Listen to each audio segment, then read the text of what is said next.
And it's Ken Kraetzer for Cam Vets Media with John Chuhran, and Army a 45-28 win over East Carolina. A game that didn't seem that anywhere near as close as that. This is a game that Army was out to a 31-0 lead and also led 38-7. But ECU came back, made some pass plays, made some stops on defense, and frankly, as Coach Monken said, they inserted some of the second-team players in the fourth quarter, get them some experience, which he felt was a priority. Get them in the game, give them a chance to be on the field. They may be needed in key roles later in the season.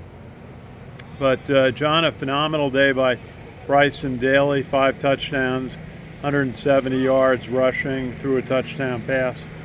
And as Coach Monken said, just tough as nails, 31 carries today. Absolutely, and the thing I liked the most was that his passing game continues to improve. Today he was 7 for 10 for 147 yards, to go along with the fact that he scored those 4 touchdowns. Was it 4 or 5? I think it was 5 touchdowns. It was 5 touchdowns. It was 5. So now he's the leader nationally in the entire United States of America in college football touchdowns this year. And the passing has improved to the point that it really has opened up the running game for them, because now opposing teams cannot just focus on the run. They have to treat the fact that Army will take advantage if they leave somebody open deep, and that really is helping the run quite a bit. And the defense really got them off to a good start. First drive, a 3-and-out stop by the defense, and solid play into the fourth quarter. East Carolina was finally able to get some of their passing game. Caton Hauser, 24 of 38, 1 interception, and 282 yards. But it was really a lot when the game was already decided. The Army defense played well to that point and got them off. They were really pitching a shutout into the third quarter. Yes, they did. And in the fourth quarter, however, there was a spread offense that came through from the ECU attack, and they were playing 5 receivers. They spread way out, and it took a while for Army to come to grips with that. I mean, ECU came through to score 2 fourth-quarter touchdowns, and while the game was already well in Army's favor, it made you think that Army has to step up a little and try to work on that aspect of their game, because they're going to be playing some tougher teams in the future. Yeah, good to see Tyrell Robinson back out on the field. Had a spectacular first several years of his career at Army as a slot back, running back, wide receiver. Had a couple of serious injuries and able to work himself back so that he was out on the field today. He had one very nice 20-yard gain in the second half. Great to see him back. Yeah, he did. He made a nice turn around the corner and was back to his old self. And he's been such an inspirational leader to the Army team in his time out of action that everybody on the team was just thrilled at how well he played.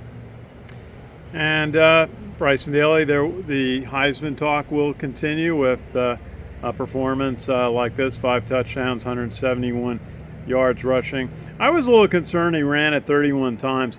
I was concerned when he ran it 24 times a couple of weeks ago that's really risking injury.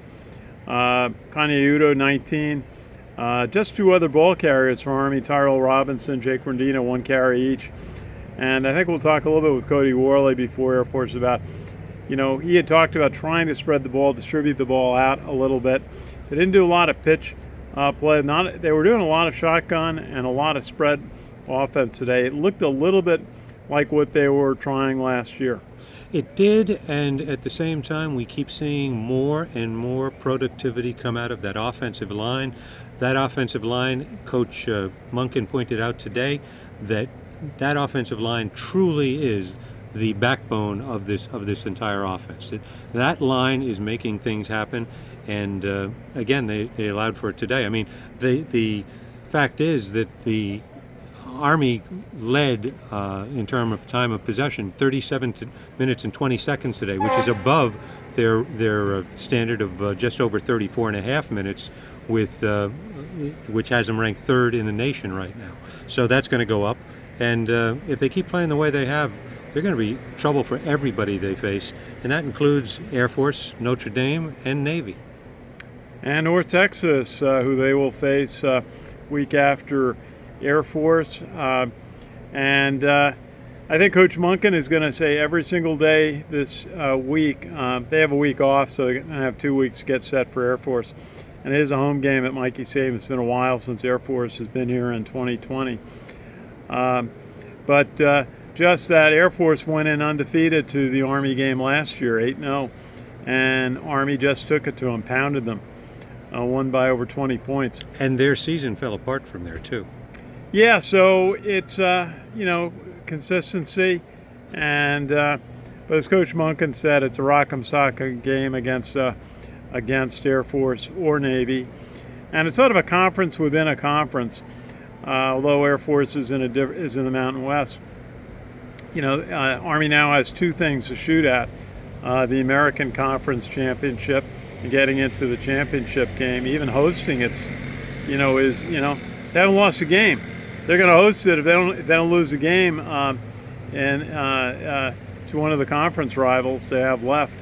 But then they have the Commander-in-Chief Trophy, which is sacred to them. And and the Army-Navy game is the week after the league championship game.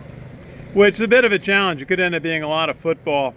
That happened in Navy a few years ago. They played in the American Conference Championship game, and then they lost to Army. Well, Navy is playing their game after an off week last week. They were ahead when last we saw the score. But if they continue to win as well, it'll be a situation where it's actually going to be possible, if both teams continue to win within the conference, that they'll be playing for the championship game one week and then meeting up the very next week for the traditional Army-Navy game. Well, both teams will say just two chances to beat their rival, and they'll be quite happy with two chances. But there's a lot of football to be played. It's all new dynamics being in a conference. So far, it's been very successful for Army. Their first round swing through the American Athletic Conference, 6 wins. I don't think we would have expected that. And 7 now, Ken. Well, 7 with with the Lehigh game. Right. So they're 7-0. And then it comes down to the North Texas game. Everyone thinks it's going to be a very tough game, very competitive on the road. But Army's won 3 road games already this year. And then Notre Dame will be interesting in the fact that if Army has a chance, if Army goes undefeated, it would have a chance to be nominated for the college football playoff. Mm-hmm. But it would, they'd have to be undefeated in the American Conference, which is possible. But then they'd have to play well against Notre Dame, because that sort of would the committee that picks the teams would look at that and say, well, were they competitive playing a top 10, top 15 caliber team in Notre Dame? And so a lot of interesting possibilities. And I think a lot of that also goes to how they're ranked. For the first time since 2020, Army is now ranked in the top 25. They were 24th in the AP poll and 23rd in the coaches poll this week. And that's going to come into play with this new expanded playoffs for the FBS. The 12th slot is really interesting because from my reading of it, the 12th hole, the final slot, goes to the highest ranked team that has won their conference that isn't already in the FBS playoffs. So if Army continues to win, and as you say, if they do well against Notre Dame to make sure that it's a valuable game regardless of whether they win or lose, they stand a very good chance of getting that slot. Well, there's going to be a lot of football to play, a lot of interesting games coming up, and as I say, you just got to win your game each week to have a chance to move forward. But it's very interesting when the college football playoff gives every team a chance, if you win your games, to play in that, and so Army does have a chance for that, but a lot of other possibilities too. But right now, all they want to do is rest, watch Navy play Notre Dame next Saturday, and then have their chance here at Mikey Stadium against Air Force. Something they look forward to, having a home game against Air Force. It's been a while We remember that 2020 game during the COVID year. Not many people here, but boy, that was a rock'em sock'em game. The week after the Army-Navy game, they played Air Force here, and the Army-Navy game was played in short-sleeve weather, and the week after it snowed, so it was a really interesting 8 days.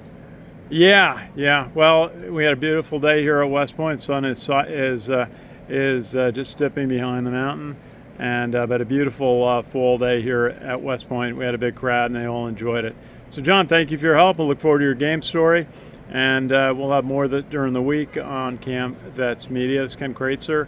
Cam Vets Media stands for Cadets, Midshipmen, Military, and Veterans. We always like to shout out to the Special Operations Warrior Foundation, provides scholarship and mentoring to children and families from the Special Operations community who have lost someone in military service. They do great work. So, John, again, thank you.